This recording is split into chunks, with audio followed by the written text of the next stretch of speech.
Hello everyone, welcome to my YouTube channel. আজকে আমরা যেটা সম্বন্ধে আলোচনা করব সেটা হলো নাউন।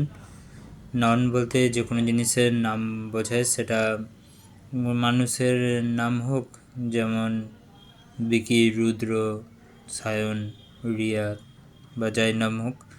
ওইগুলো ছাড়াও যেমন মানুষ,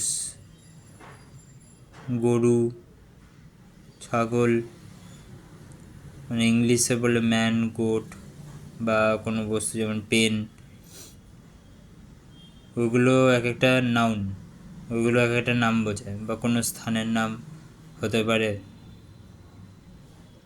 বা যে কোনো আবেগসূচক শব্দ, যেমন বিভিন্ন দুঃখ, আনন্দকে ইংলিশে যেগুলো বলে, যেমন জয় মানে আনন্দ, লাভ মানে ভালোবাসা। তো ওইগুলো এক একটা নাউনের আন্ডারে পড়ে। তো নাউনকে আমরা দেখে নিই কী কী ভাগে ভাগ করা যায়, সেই হিসেবে আমরা আলোচনায় আসবো এবং তার উদাহরণগুলো একটা একটা করে দেখে নেব। তো নাউনকে ফার্স্টে আমরা যে ভাগে ভাগ করতে পারি, প্রপার নাউন, তারপর কমন নাউন, তারপর collective noun, material noun, abstract noun. তো সবার ফার্স্ট আমরা দেখে নিই প্রপার নাউন কাদের বলে। প্রপার নাউন বলতে নামটা শুনে যেটা বোঝা যাচ্ছে প্রপার নাউন মানে আমরা সাধারণত কোনো কিছুর নাম বলতে ডাইরেক্টলি যেটা বুঝি, প্রপারলি যেটা বুঝি নাউন, কোনো কিছুর নাম হিসেবে, যেমন কোনো মানুষের নাম সবার ফার্স্টে আমাদের মাথায় আসে। তো যেমন হচ্ছে রবীন্দ্রনাথ,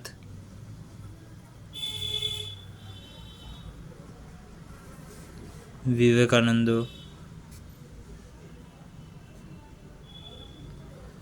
বা কোনো জায়গার নামও আমাদের মাথায় আসে, যেমন দিল্লি,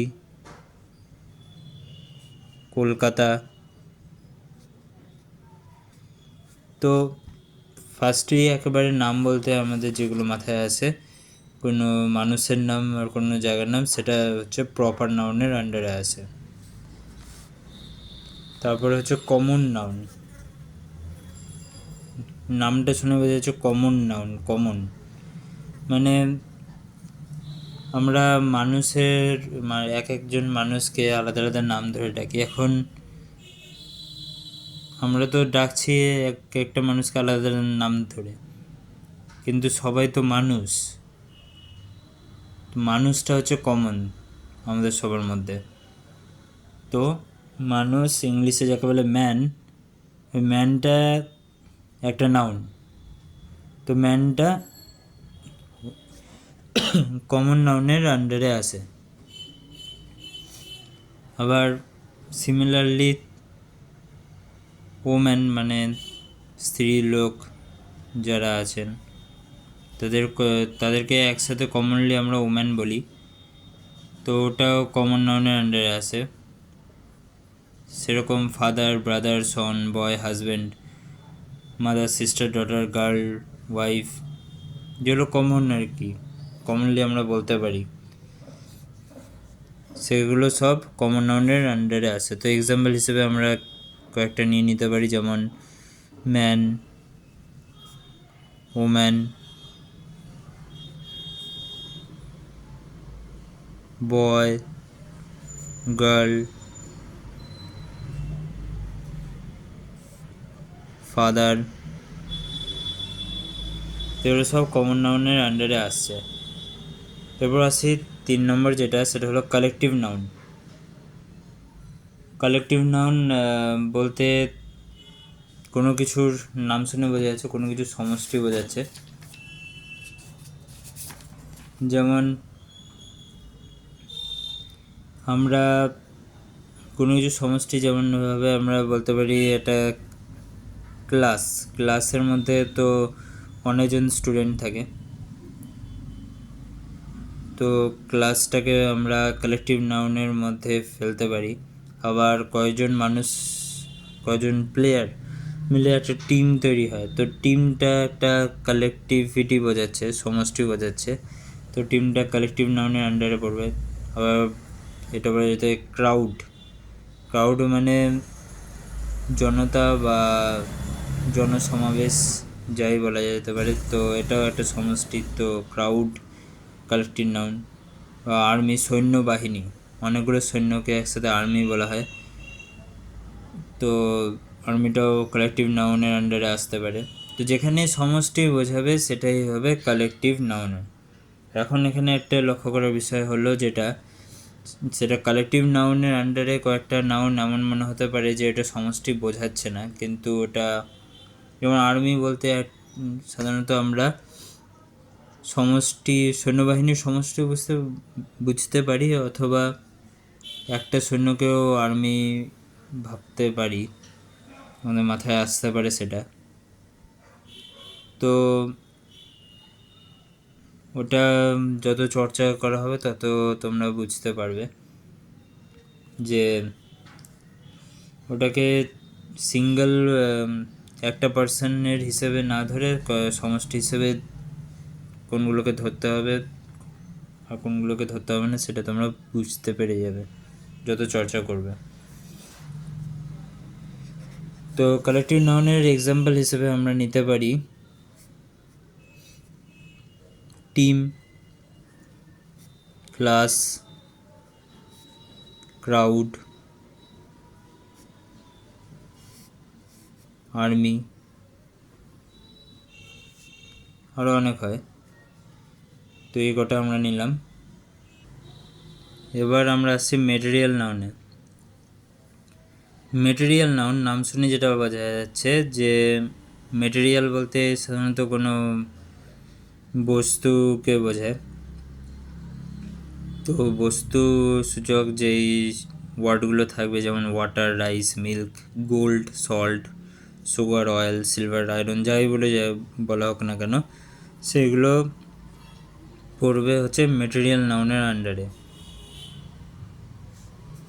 তো এটা খুবই ইজি। তো এক্সাম্পল হিসেবে আমরা বলতে পারি water, milk, salt, sugar, gold,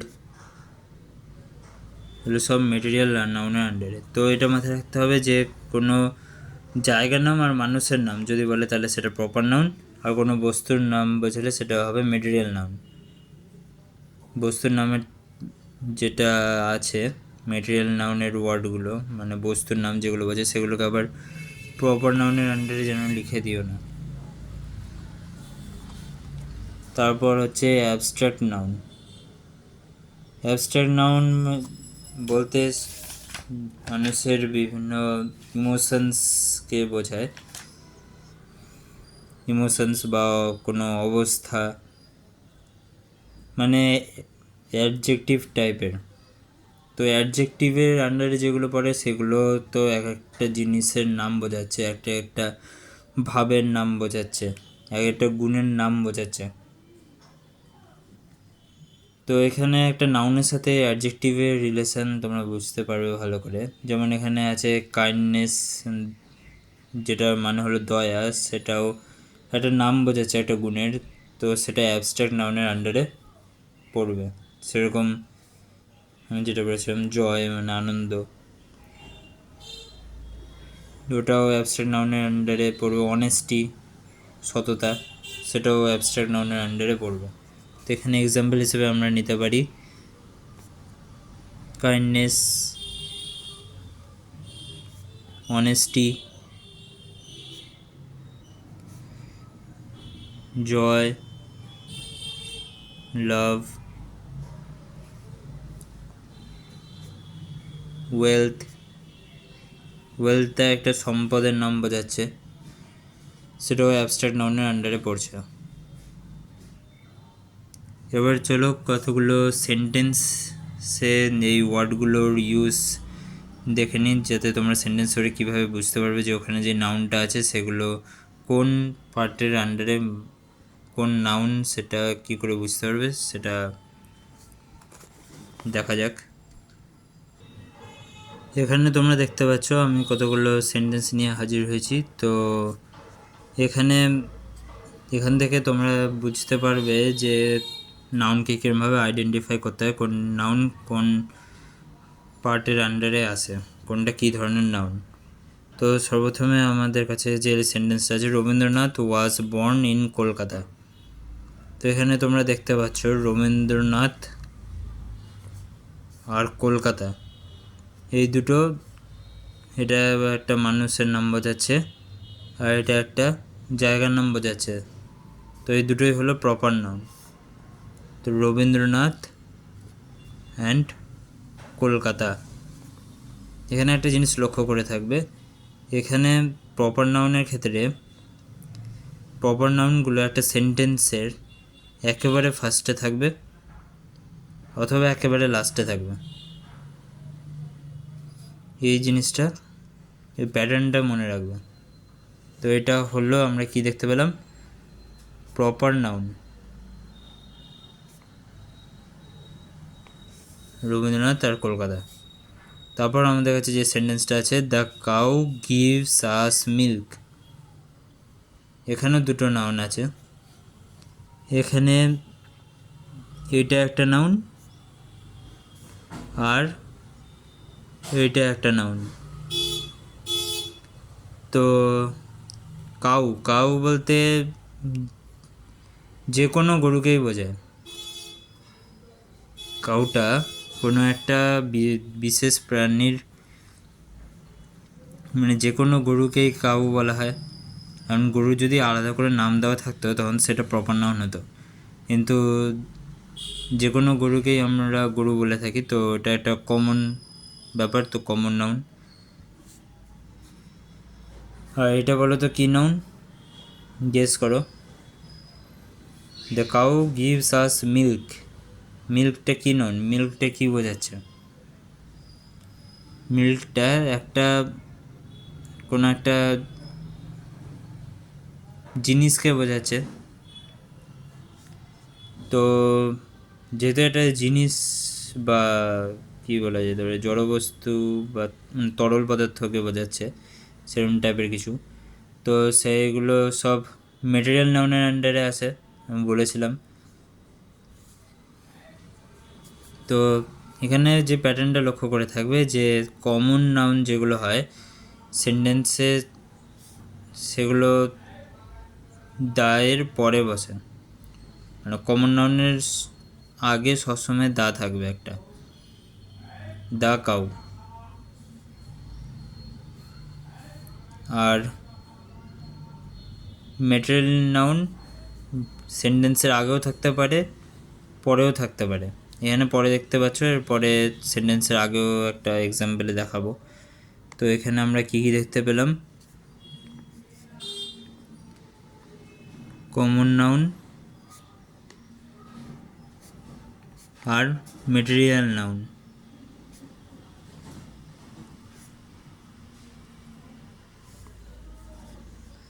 এরপর বলছে Arnab is the best boy in the class. এখানে দুটো নাউন আছে, কী কী?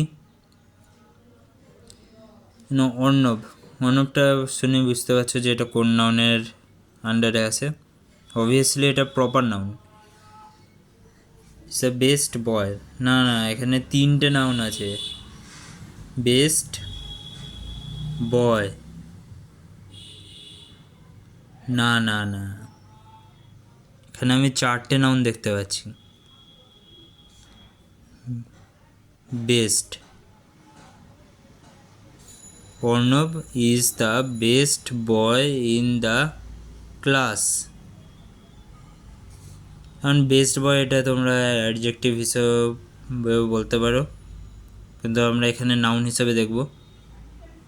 আমরা দেখেছিলাম যে আমরা অ্যাডজেক্টিভগুলো তো এক একটা জিনিসের দোষগুণের নাম বোঝায়, তো সেটা অ্যাবস্ট্রাক্ট নাউনের আন্ডারে আসে। তো এখানে যেহেতু আমরা নাউন পড়ছি, তো নাউন হিসেবে দেখব। তো এখানে কি অর্ণবটা প্রপার নাউন, বেস্ট, বেস্ট বোঝাচ্ছে মানে সব থেকে ভালো ছেলে। তো বেস্ট বলতে অ্যাবস্ট্রাক্ট নাউন, আর বয়, বয়টা কমন নাউন। আর ক্লাসটা কালেকটিভ নাউন। তো এখানে অনেকগুলো নাউন পাওয়া গেল। তো এখানে তোমরা দেখতে পাচ্ছ নাউন সেন্টেন্সের মাঝখানেও থাকতে পারে। এখানে দায়ের পরে আছে, দায়ের পরে তার মানে অ্যাবস্ট্রাক্ট নাউনও থাকতে পারে। এটা তোমরা লক্ষ্য করবে, করতে করতে বুঝে যাবে। তো এখানে আমরা পেলাম প্রপার নাউন,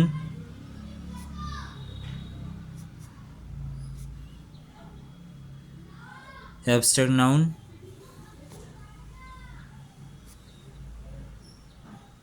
কালেকটিভ নাউন না কমন নাউন, আর কালেকটিভ নাউন।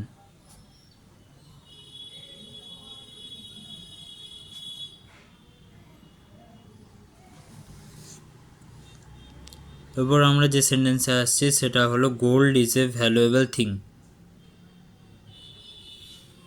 তো এখানে গোল্ডটা শুনে যেটা বুঝতে পারছো তোমরা,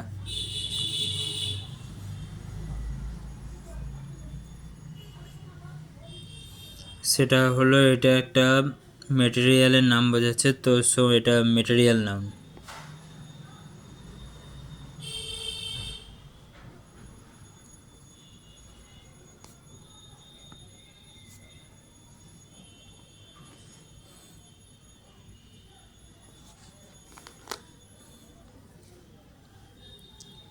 তারপর honesty is the best policy.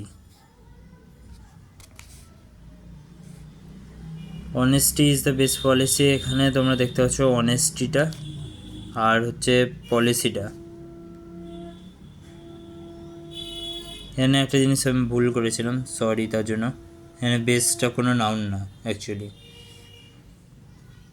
আমি ভুল করেছিলাম, ওটা ঠিক হবে না, মনে হতে পারে কিন্তু হবে না। এটা এখানে অনেকে ভুল করবে, আমিও করেছি, তার জন্য সরি। এটা তার মানে এখানে অ্যাবস্ট্রাক্ট নাউন নেই। অনেস্টি, পলিসি এরকম যেগুলো ক্লিয়ারলি বোঝা যাবে অ্যাবস্ট্রাক্ট নাউনগুলো, সততা আর পলিসি, পন্থা। সততা হলো সর্বোৎকৃষ্ট পন্থা। তো বেস্ট পলিসি এগুলো হলো পলিসি, তারপরে অনেস্টি, এই দুটোই আছে অ্যাবস্ট্রাক্ট নাউনে। Abstract noun. তো আমরা ইংলিশ গ্রামার করতে গিয়ে যেটা আমরা দেখতে পাই যে শুধু সাধারণ জ্ঞান থাকলেই হয় না, যে আমরা তো টাইপগুলো বুঝে গেছি, কোনটা কিসের আন্ডারে পড়ে সেটা বুঝে গেছি, তো প্র্যাকটিস করতে লাগবে না, বুঝে বুঝে করে দেবো নিজে থেকে, দেখলেই বুঝে যাবো কোনটা কিসের আন্ডারে। কিন্তু ওরকম করলে ভুল হয়ে যাবে একটা না একটা, কেননা অনেক সময় কয়েকটা ওয়ার্ড যেগুলো মনে হয় যে এই পার্টে পড়বে, এই নাউনের আন্ডারে পড়বে, কিন্তু সেটা সবসময় হয় না, অন্য জায়গায় বসাতে হয়। তো কয়েকটা আর কি এক্সেপশন থাকে বলতে গেলে, তো সেগুলো প্র্যাকটিস করে করতে করতে মুখস্থ হয়ে যায়। তো এই হলো তোমাদের নাউন, আমি একবার পুরোপুরি দেখিয়ে দিই। তো আজ আমি তোমাদের যেগুলো পড়ালাম একটা সামারি। নাউন যে ভাগে ভাগ করা যায়, common noun, proper noun, common noun, collective noun, material noun, abstract noun, এবং কয়েকটা সেন্টেন্স ধরে সেখানে কীরমভাবে বোঝা যায় কোনটা কী নাউন সেটাও দেখালাম। এবার একটা হোমওয়ার্ক দিই। সো এখানে তোমরা কতগুলো সেন্টেন্স দেখতে পাচ্ছ, এটা হোমওয়ার্ক থাকবে। হোমওয়ার্ক, তো এখানে যে সেন্টেন্সগুলো দেখতে পাচ্ছ, Rahim has got a prize, Tapan is in the army, Sabita reads in class 7. Rebecca is a nice girl. She sang a sweet song. Mother added some milk in her coffee. তো এগুলো কী করতে হবে, কোথায় কোথায় নাউন আছে সেগুলোকে আন্ডারলাইন করতে হবে, খুঁজে বার করতে হবে, এবং কোনটা কী নাউন সেটা আলাদা করে লিখবে। নিজেরা চেষ্টা করবে, তাহলে বুঝে যাবে যে শিখতে পারলে কি না, এবং বারবার পড়বে, তাহলেই শিখে যাবে, সোজা আছে। তো আজকের ভিডিও এতটুকুই। তো আশা করি নতুন কিছু শিখতে পেরেছো তোমরা। তো যদি আমার বোঝানো ভালো লেগে থাকে তাহলে চ্যানেলকে প্লিজ একটু লাইক করে সাপোর্ট করে দেবে, আর পড়ার ভিডিও মিস না করার জন্য চ্যানেলকে সাবস্ক্রাইব করবে আর বন্ধুদের মধ্যে শেয়ার করবে। আর কমেন্টে যদি কোনো অসুবিধা হয় তাহলে কমেন্টে বলতে ভুলবে না। তো দেখা হচ্ছে পরের ভিডিওতে।